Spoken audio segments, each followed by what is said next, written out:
Eu vou começar o vídeo hoje de uma maneira um pouquinho diferente, te fazendo uma pergunta diferente. Tu me ama?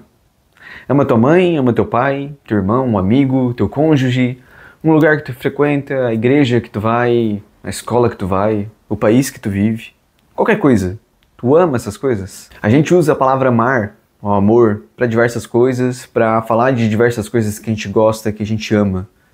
Mas também o que exatamente significa isso? E por que eu pergunto isso? Porque a gente pode ter claramente pra gente que amar nossa mãe, amar nosso pai, um amigo nosso, é diferente de amar o nosso cônjuge. Então o amor, na língua portuguesa, pelo menos, ele tem diversos significados dentro dessa única palavra. Ela significa diversas coisas, pode expressar diversas coisas. E isso, por si só, a pessoa pode ver como algo bom, porque é uma palavra complexa, que tem muito significado. Mas eu já vejo do caminho contrário.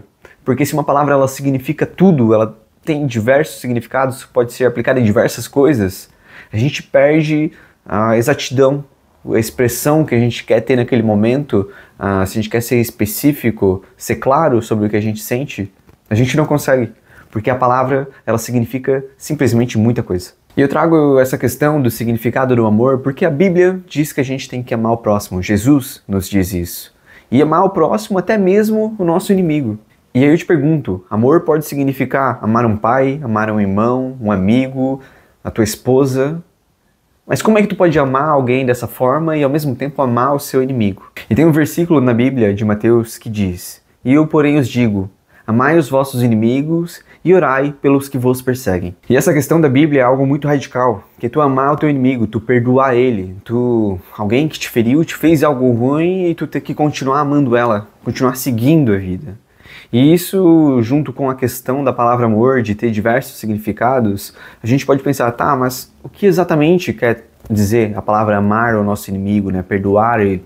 Será que está alinhado a isso mesmo, a perdoar, a gente saber seguir em frente? É uma questão, talvez isso seja o significado, essa nuance do amor que seja aplicado aqui. Por exemplo, se tu me perguntar hoje o que eu acho, se você dar um palpite, né, do que o amor ao próximo quer dizer, eu provavelmente diria pra ti que o amor, ele não é amar um pai, amar uma mãe, ou amar a sua esposa, que a Bíblia está se referindo nessa palavra.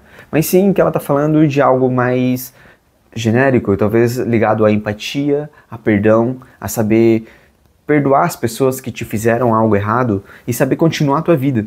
Saber tu continuar a tua vida sabendo que, ok, essa pessoa errou, eu não vou carregar mágoa no meu coração, mas eu vou continuar seguindo. Então, amar ao próximo ele estaria ligado a uma questão de empatia e de perdão. É isso que eu entendo, pelo menos, do amor cristão, bíblico. Se a gente ir para o significado da palavra mesmo, amor, a gente tem que pensar também que a Bíblia não foi escrita em português. A palavra amor ela é apenas uma tradução. E claro, uma tradução que ela é pensada para tentar expressar o mais próximo possível do significado original. Mas ainda assim há coisas que se perdem. O Novo Testamento, por mais que Jesus falava o aramaico na sua época, ele foi escrito em grego, né? E dentro do grego não existe, bom, talvez exista uma palavra para amor, mas existem várias nuances do amor e eles possuem diversas palavras para explicar sobre isso, para definir isso. Então a gente tem filia, que é o amor entre amigos, a gente tem o storge, que é o amor da família, a gente tem eros, que é um amor erótico, que é um amor romântico, e a gente também tem ágape. E ágape é o amor que é utilizado no Novo Testamento para definir o que é amor. E esse amor ele fala sobre algo que transcende o perdão, que transcende a empatia, que transcende aquelas questões ali que a gente falou da filha, do eros, do storge. Ele fala sobre um amor à humanidade, um amor universal, que tu veja na sua outra pessoa, no outro, a sua semelhança, o seu irmão que está ali. Porque todos são figuras, são a semelhança de Deus. Então, tu tendo esse conhecimento que é um irmão teu que está ali, que é alguém que tu deveria se importar porque tu ama a humanidade, tu vai perdoar ele, tu vai entender ele e tu vai saber que ele teve um histórico que talvez tenha um dia ruim ou toda uma vida, né, que fez ele errar contigo naquele momento. Mas mesmo assim, tu reconhece a humanidade nele. Então é o amor à humanidade, é saber ter perdão e ter empatia, mas ele é mais do que isso. O amor ágape, que é utilizado no Novo Testamento, que é utilizado para falar do amor ao próximo que a gente tem no português. Por mais que talvez isso pareça algo simples, é algo muito legal, porque falam de uma questão cristã altruísta, desinteressada, que tu faz o bem ao próximo, que tu perdoa o próximo de bom grado, porque tu ama a humanidade, porque tu sabe que aquela pessoa, entre aspas, é o teu irmão, é uma pessoa como tu é humana, e tu veja essas semelhanças e tu tem empatia por ela. Então, por exemplo, assim, se a gente pegar pensadores do passado, a gente tem Confúcio. E Confúcio, eu não tenho agora a data, mas se eu não me engano ele é de antes de Jesus Cristo. E ele já dizia assim, não faça ao próximo o que tu não quer que seja feito a você. Só que aqui a gente tem uma postura passiva, por mais que tenha muita sabedoria aqui. Olha, a gente ensina isso para as crianças. Não faz isso pro teu amiguinho se tu não quer que ele faça isso de volta para ti. Só que veja que isso é algo passivo. É só tu não fazer pro próximo. Agora Jesus, ele não fala dessa maneira passiva, ele fala de uma maneira ativa. Faça ao próximo o que tu quer que seja feito para ti. Ame o próximo, tenha amor ao próximo, perdoe. Se tu quer ser perdoado, perdoe o outro.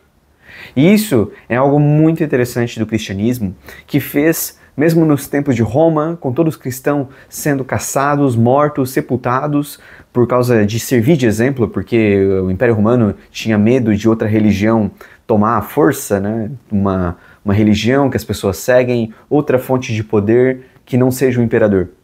Então eles tinham medo disso e tentavam matar as pessoas, acabar com todos os cristãos. Mas mesmo assim crescia. E por quê? Porque cristãos eram pessoas boas. Elas faziam bem aos outros de maneira altruísta, sem esperar nada em troca, porque entendiam que tinha um irmão deles ali que precisavam de ajuda. Então isso ajudou ao cristianismo a se manter vivo durante essa fase na Europa e crescer e se espalhar pelo mundo inteiro. Então é algo muito interessante, é um conhecimento muito poderoso, que foi fundamental para o espalhamento para o mundo do cristianismo, e é algo muito interessante da história que às vezes a gente não percebe. E se a gente parar para prestar atenção nos detalhes, desde o amar ao próximo e entendendo de onde surgiu isso, do verdadeiro significado e como isso foi aplicado ao longo da história, pô, a gente tem umas ideias muito interessantes e a gente redescobre algumas coisas, né? Outra questão que eu queria trazer é que às vezes a gente pode pensar no perdão, na empatia como algo muito bonito, né? Mas quando a gente vai aplicar na prática, ver isso na nossa vida, como é que a gente perdoa alguém que fez um crime hediondo? Um crime assim absurdo, uma atrocidade que a gente nem pode falar aqui no YouTube porque seria, enfim, ia censurar o vídeo, ia diminuir o alcance. E realmente é muito difícil de perdoar isso. Embora a Bíblia diz, sim, que a gente tem que perdoar, a gente tem que seguir em frente. E acho que esse é o caminho, é seguir em frente. Saber que aquilo aconteceu e que mesmo assim tu tem que seguir. Mas isso, ela não inibe a pessoa, não responsabiliza a pessoa da justiça. A pessoa que fez uma atrocidade aqui na Terra, que fez alguma coisa, eu entendo que ela continua tendo que ser julgada. Ela continua tendo que sofrer as consequências das suas ações. Mas isso não impede a gente de... Ok, ela sofreu as consequências, ela foi julgada e eu a perdoo. Eu a perdoo no sentido de que eu não vou carregar essa mágoa no meu coração pro resto da minha vida e impedir eu de viver a minha vida plenamente. Eu vou saber viver além disso, né? Através disso e passar por isso e continuar tendo uma vida que me preencha de alguma forma. Tem uma frase de Santa Teresa de Calcutá que ela fala que perdoa, que perdoando terá paz na sua alma e terá o que te ofendeu. Então é mais ou menos isso, tu perdoando, tu vai ter paz na tua alma para seguir tua vida e de bônus, às vezes tu, naquela raiva tu não vai querer isso, mas também a pessoa que te ofendeu também terá paz e poderá seguir sua vida sem o sentimento de vingança, ressentimento ou qualquer um desses sentimentos que a gente considera ruim. Então a gente tem essa questão de perdoar as pessoas, de seguir em frente, de não levar ressentimentos. Isso é fácil? Cara, lógico que não, né? Lógico que não. Se fosse para ser fácil, a gente não precisava ficar lendo e relendo isso, e estudando e procurando diversas vezes, porque é fácil, porque a gente estaria fazendo isso. Justamente essas coisas difíceis, eu acho que a gente tem que estudar e escutar, e o óbvio tem que ser dito e a gente tem que continuar procurando. Eu acho que uma questão do cristianismo é que a gente é um pecador, a gente é falho, a gente erra e erra, mesmo reconhecendo às vezes o erro, a gente insiste nele. E na figura de Jesus a gente veja um homem perfeito, que é um modelo pra gente, que a gente pode se espelhar e seguir ele. Então acho que essa é pelo menos um pouco da visão do cristianismo, né? Então é mais ou menos essa visão que eu tenho sobre o amor cristão, né? sobre a origem ali, de como surgiu, o significado das palavras. Posso estar errado? Olha, muito provavelmente, tá? É muito difícil de estar certo de alguma coisa sobre a vida. Mas é a visão que eu tenho hoje, a visão que eu construí, eu acho que tem talvez um pouquinho de verdade perdido nessa visão. Nesse vídeo era isso. Também eu queria saber o que tu pensa do assunto, né? Se é mais ou menos isso que tu já entendia sobre o amor cristão, amar ao próximo. Se tu sabia do significado, né, da origem grega da palavra, da ágape, né, desse tipo de amor. Diz aí se tu tem mais alguma coisa para compartilhar. Dá um like no vídeo, se inscreve. Até o próximo vídeo. Valeu e até mais.